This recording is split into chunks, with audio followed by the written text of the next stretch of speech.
laawol kisal ko laawol peewal e ɓantal. إن الحمد لله نحمده ونستعينه ونستغفره ونستهديه ونعوذ بالله تعالى من شرور أنفسنا ومن سيئات أعمالنا إنه من يهده الله فلا مضل له ومن يضلل فلا هادي له وأشهد أن لا إله إلا الله وحده لا شريك له وأشهد أن محمدًا عبده ورسوله وصفيه من خلقه وحبيبه بلغ الرسالة وأدى الأمانة ونصح الأمة وكشف الله به الغمة وجاهد في الله حق جهاده حتى أتاه اليقين. اللهم صل وسلم وزد وبارك عليه وعلى آله وأصحابه وأتباعه وأحبابه وعلى كل من اهتدى بهدي واستنى بسنته إلى يوم لا مرد له من الله. يا أيها الذين آمنوا اتقوا الله حق تقاته ولا تموتن إلا وأنتم مسلمون. يا أيها الناس اتقوا ربكم الذي خلقكم من نفس واحدة وخلق منها زوجها وبث منهما رجالا كثيرا ونساء واتقوا الله الذي تساءلون به والأرحام إن الله كان عليكم رقيبا.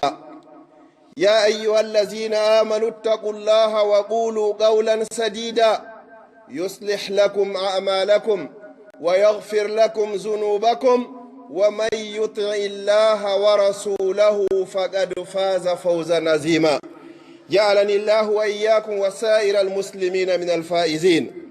أما بعد فإن أصدق الحديث كلام الله وخير الهدي هدي مصطفى صلى الله عليه وسلم وشر الأمور محدثاتها فإن كل محدثة بدعة وكل بدعة دلالة وكل دلالة صاحبها في النار. أجارني الله وإياكم وسائر المسلمين من النار. أما بعد فيا أحباب رسول الله صلى الله عليه وسلم فإن كلمتي مع حضراتكم مع هذه الوجوه المنيرة بنور التوحيد والإيمان سوف يدور حول قول النبي صلى الله عليه وسلم والذي نفسي بيدي. الرسول يحلف ويقول والذي نفسي بيدي إني لأستغفر الله في اليوم والليلة أكثر من 70 مرة وفي رواية أكثر من 100 مرة. أيها الأحبة، ما فوائد أو ما فائدة الاستغفار؟ الكلام سوف يدور هذا الموضوع، فوائد الاستغفار. الرسول صلى الله عليه وسلم حلف على شيء. إذا حلف النبي صلى الله عليه وسلم على شيء فإنما يدل هذا على أهمية هذا الشيء. فلماذا حلف؟ ويقول ربنا عز وجل في محكم التنزيل فقلت استغفروا ربكم إنه كان غفارا يرسل السماء عليكم مدرارا ويمددكم بأموال وبنين ويجعل لكم جنات ويجعل لكم أنهارا ما لكم لا ترجون لله وقارا. وقال عز من قائل وما كان الله معذبهم وأنت فيهم وما كان الله معذبهم وهم يستغفرون. استغفروا ربكم. فوائد الاستغفار أيها الأحبة، مسيب جلب تدير بالإسلام باوين يتدي أوهانا دو يتدي دونكو الله دوانو نلادو مكو صلى الله عليه وسلم kanko e ɓeygure makko e sahabaɓe makko e kala jokkuɗo laawol ɓeeɗo ila yawmil qiyama. yewtere annen ko yiiloto e nder ɗi minitaji happaɗi ɗo ko fii insinagol tuuba rutto ko allahu subhanahu wa taala. nelaaɗo sallallahu alaihi wa sallam ɓe wondiri ɓeyni ɓe wondiri on mo wonki maɓɓe woni e juuɗe mum hiɓe insino e nder ñallal nde laabi 90 e riwaya goo ɓeyni nde laabi 100. allah inni ga deftere makko o lettata on fodde nelaaɗo sallallahu alaihi wa sallam no wuurihimo hakkundeji meɗen. ene si nelaaɗo yehi hande kay lettoti poto la allah daani honɗum kadi o lettata on fodde hiɗon duumi e insinagol ka allahu subhanahu wa taala. joni noon ko honɗum woni nafooreji neɗɗo so insinike ko honɗum e honɗum woni ko heɓata. yewtere annen ko ɗo wono yiiɗade ayyuhal ahibba. awalan min fawaidi l istighfar anna al istighfar istijabatun li amri llahi azza wa jal fa hiya ibada. الاستغفار عبادة كما قال تعالى آمرا لعباده استغفروا ربكم فعل أمر يدل على الوجوب. هاي نفور أرنرنن إنسي نقول كو وجوغي وندي ما هاي أنوتيك أقول لتريك الله سبحانه وتعالى إنما يا ودو كو كانكو يميرون وإنيو إنسي نفادك جومي مودون إنه كان غفارا وكو هيودو يا فقول. ثانيا أيها الأحبة من فوائد الاستغفار أنه من أسباب الرزق يسبب في توسعة الرزق. هاي إنسي نقول نفوري إذا بريكو جوكيكم نتو دومي دو إنسي نقول الله سبحانه وتعالى ألا ينيا نايمو أرسيك مكو بيارنو بلاندي إمام الحسن البصري oyni tigi tigi on arsiki on no faadi min remi moƴƴaari ndiyan ɗan saƴaari oyni wo istaghfiru rabbakum innahu kana ghaffara yursili samaa alaykum midrara. o aya ɗo ɓe landino imamul hasanul basri rahimahullah ɓuri lande jeego jaabawol ngol fof woni jaabawol gootol lande sertuɗe jaabawol gootol. o jangani ɓe o aya ɗo waɗɗo bakkato yo insino faalaɗo ɓiɓɓe o yo insino faalaɗo jawdi o yo insino remuɗo moƴƴaari on kadi yo insino faalaɗo gese e zardeji kadi yo insino rutto ko allah subhanahu wa taala. allah moɓidiri e ɗum ɗo foppe aya goto o wi faqul tustahfiru rabbakum innahu kana ghaffara ko yafotoɗo yursili sama aleykum midrara o saƴinanayi on kadi ndiyan nan wa yumdidukum bi amwalin o ɓeydana on jawdi wa banina e ɓiɓɓe worɓe e rewɓe wa yaj'al lakum anhara o waɗana on kadi canɗi ma lakum la tarjuna lillahi wa qara ko fi honnu on jortaki allah on mawniniraade allah no hana mawninirede. ayuha alahibba min fawaidi l istighfar annahu min asbabi tawsi'ati fi rizq. ثالثا أيها الأحبة من فوائد الاستغفار أنه سبب لدخول الجنة. haray tammun ɗum e nafooreji ko heɓeten sen duumike e insinagol duumiɗo e insinagol ɗum ɗon wona e sabu ko okkimo jannatul firdausi laala. neɗɗo insinontoɗo tuubo o rutto ko allah subhanahu wa taala wona yaara hande kadi o luttira e bakkatu hay e hunde ɗum ɗo wona sabu ko okkimo aljanna. istaghfiru rabbakum qala taala inna fatahna laka fathan mubina liyaghfira laka allahu ma taqaddama min zambika wa ma ta'akhkhar wa yutimma ni'matahu alayk wa yahdiyaka siratan mustaqima.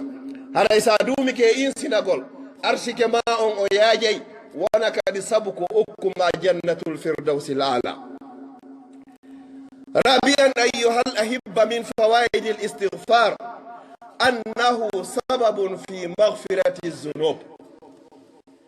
الاستغفار سبب لمغفرة الذنوب.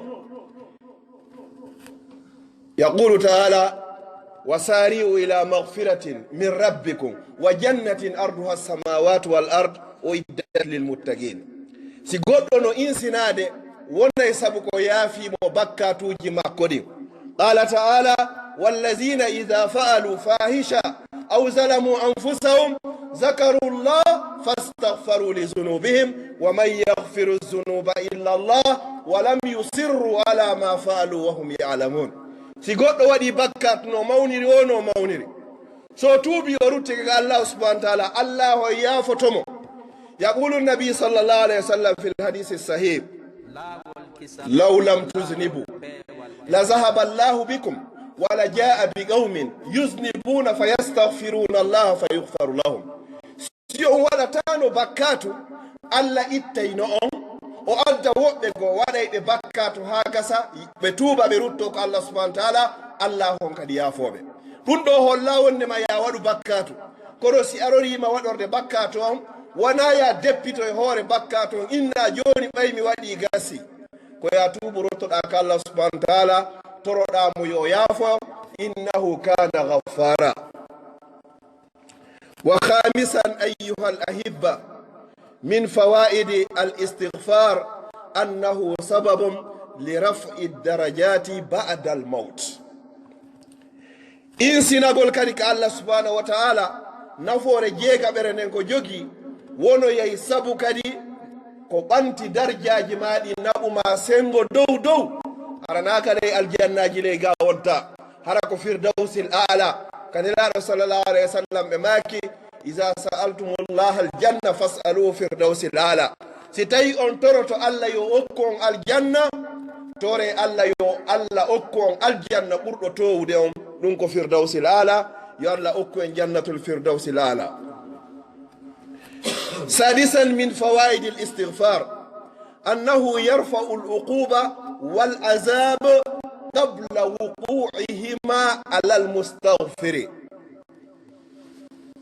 من فوائد الاستغفار أنه يرفع العقوبة والعذاب قبل وقوعها على المستغفر. neɗɗo insinotoɗo kadi toro Allah yo Allah on yaafomo sono be sono, no waawi wonde sabu ko Allah on ittiri lette e hoore makko, e hoore ɓeygure makko, e hoore ɓiɓɓe makko, e hoore famille makko on fof, ko adi lette ɗen arde, ko adi ɗe yande e hoore makko. neɗɗo duumiɗo istighfar haray Allah subhanahu wa ta'ala on danday mo ɗi probléme ji ɗo fof, haray ado lette ɗe yande e hoore makko. سابعا أيها الأحبة من فوائد الاستغفار أنه سبب في تطهير القلب. من أراد أن يطهر قلبه من الدنس والخطايا فليدم على الاستغفار. كلا فالا لا بنقول برنمو أندن دلابا بوس إمورد بكاتوجي كوناغوجي حاسدانكو كاجي هرا يودومو إنسيناغول كده إنسينادي الله سبحانه وتعالى الله لبنتي دي بكاتوجي دو فو ميتوريك سبحانه وتعالى ويا الله لبنتي. ثامنا أيها الأحبة من فوائد الاستغفار أنه سبب في إنجاب الولد. هراي إنسينا قول كدي سي قد وني الله سبحانه وتعالى أرسكاري مجرية هراي يودومو إنسينا قول أترو الله سبحانه وتعالى كفان ولا أستغفر الله وأتوب إليه كفان نلابي تامدر اندر نيالال ما نلابي ولورة وترو الله سبحانه وتعالى بقلب خالص وندو دي برن لابو نباس بإذن الله تعالى الله أكرم مزورية ودومو إجانغو والأدوى مع النبي زكريا ترنو عليه السلام ربي لا تزرني فردا وأنت خير الوارثين. haray karamokoɓe buyno yewta fi o duwa ɗo neɗɗo so duumike oɗo bimbi e kikiɗe inchallahu bi isnillah si tawi Allah no muyanimo ɓiɗɗo ko inchallahu haray o heɓay ɓiɗɗo. tasi'an wa qabla al akhir min fawaid al istighfar annahu sababun fi tamattu'i bis-sihhati wal quwwati wal afiyati fil badan. kasratu al istighfar yu'tika sihha والآفية والقوة في البدن لأنك دائما مع الله سبحانه وتعالى. من كان لله كان الله معه. كوكو ويتي استغفار نفور مولو كلا تومي دو يقول أستغفر الله وأتوب إليه. الله أكرا مكو ويتي كون كلا أكرا مكو ويتي كون آفية كباندو ماكو أكرا مكو دي دولة كدي كباندو ماكو fi honnum ko ɓay haray himo wondi Allah subhanahu wa ta'ala kala wonduɗo e Allah Allah accirtamo ni in yansurukumullah fala ghaliba lakum si Allahu on walli on pellete haray hande kadi ala hay e goto folowo on kon watta ɗum ɗo noon ko sa duumike waɗgol astaghfirullah tuuba rutto ka makko Allah subhanahu wa ta'ala ɓeydante cellal o ɓeydanama afiya ka ɓeygure o ɓeydanama doole kadi haray ka ɓanduma kadi wa akhiran ayuha al ahibba anna min fawaidi al istighfar annahu sababun fi inzali al ghays duumagol kadi e insinagol si tawi yehi ha hande kadi tawi ndiyan saƴari gese ɗen moƴƴari no yewtirnoɗen noon ka fuɗɗode ko duumagol e wargol istighfar nde Allah no letta jama wo ko so tawi bakkatuji ɗin ɗuuɗi son tuubi noon on ruttike ka Allah subhanahu wa ta'ala Allah subhanahu wa ta'ala on tippinanayi on toɓo o moƴƴinana on kadi jardenji mon ɗin o moƴƴinana on kadi remuruji mon ɗin isa goto hiɓe fillo ton annabi isa alayhi salam o yaltidino o yimɓe makko ɓen ɓe yehi ɓe waɗi torunde Allah ha fiyo ndiyan saƴu ndiyan ɗan arari oɓe tori hano ndiyan ɗan saƴari oyni o pellet hino hakkude meji en men ga waɗuɓe bakkatuji oyni on foppo hoote o raɗiɓe foppo hooti ka hoɗo goto petno ton o lutti on non oyni kanko ala yahude oyni fiyon oyni o waɗari bakkatu ha hande sina nde yitere makko ɗo daruno debbo janano ɗulle kadi o wanno hondu makko ni o ɓori yitere nde ngo bugi oyni o mara bakkatu hay e hunde annabi isa joni a fewten Allah ndaare si tawi kono woni ɓe ɓanti juuɗe maɓɓe ɗen ɓe tori Allah subhanahu wa ta'ala ɓe timminano du'a on tawi ko ndiyan ɗa woni ko sendidiri ɓe ton istahfiru rabbakum innahu kana ghaffara ko yafotoɗo kadi ɗum ɗon feƴƴi imamu Shafi'i rahimahullahu ta'ala oɗo hari hunjagol makko no weluno fi ñande wotere o yawnoga ceernojo makko Cheikh Wakki nden ñande o ronki wogol hunjagol few o jiɓɓi o laati ceernojo makko o wayni ko honɗum waɗi o wayni hande mi ronku hunjago o wayni a faggitike bakkatu o wayni hay hunde o wayni a faggitike bakkatu fi honɗum gandal ngal ko annora Allah ƴettatangal gandal makko ɗan o jonna neɗɗo waɗa o bakkatu imamu Shafi'i rahimahullah o miijiti ha wayni ko hiko feƴƴata kon tawi sonnajo no yeeso makko coñki hendu ndu waɗi coñki ɗin ay iwi o yi holɓudere sonnajo on ka densere ley ko sabu ɗum ɗon ndeñande o yahi o ronki wawgol hunjagol on say ima ceernojo makko o wi shakawtu ila waki'in imamu Shafi'i shakawtu ila waki li su'i hifzi fa arshadani bi tarki al ma'asi wa awsani bi anna al ilma nurun wa nuru llahi la yuhda bi asim oɗo wasimo ɗum ɗo oyni ko ya wattan hakke siɗa faala yo gandal ngal jooɗo ka hoorema siɗa faala mémorise de haray a woɗɗitoto piiji ɗin fi honnu ngal gandal ko itta ɗum e gandal Allah subhanahu wa ta'ala o ƴettata ɗum o jonna aade yeddowomo en torki Allah subhanahu wa ta'ala yo Allah duumin en ko wiyete istighfar haray ko ɓuri fannude aqallu shay'in ma nastaghfiru bihi rabbana qawluka astaghfirullah aw qawluka astaghfirullah wa atubu ilayh أو أستغفر الله العظيم الذي لا إله إلا هو الحي القيوم وأتوب إليه أما سيد الاستغفار أيها الأحبة فقولك اللهم أنت ربي لا إله إلا أنت خلقتني وأنا عبدك وأنا على عهدك ووعدك ما استطعت أعوذ بك من شر ما صنعت أبوء لك بنعمتك علي وأبوء بذنبي فاغفر لي فإنه لا يغفر الذنوب إلا أنت. يقول النبي صلى الله عليه وسلم من قالها في الصباح وهو موقن بها فمات قبل أن يمسي فهو من أهل الجنة فقد وجبت له الجنة ومن قاله في المساء فمات قبل أن يصبح فهو موقن بها فهو من أهل الجنة فقد وجبت له الجنة. دوموا أيها الأحبة على الاستغفار وخاصة سيد الاستغفار ما قلناه آنفا. هذا مصيبة جلبة تدوبة نقول إنسي نورتا كبودي فاندو ديكم كويا إنو أستغفر الله أستغفر الله أستغفر الله ناري سي غودو سالميني ko dum no wolta laabi tati ko adi o wolde goddum go si tay don no tawayi beyde seeda inna astaghfirullah wa atubu ilay ido yinsi do ka Allah ido tuba rutto kadi faade ka makko tawayi beyde don seeda wiya astaghfirullah alazim allazi la ilaha illa huwa alhayyul qayyum wa atubu ilay no wawi wolde ɗiɗo sihaji tati noon mo wolɗa o hara ene wawa sellude ɓurɗo moƴƴude on patron e ko insinorte kon fof kone jang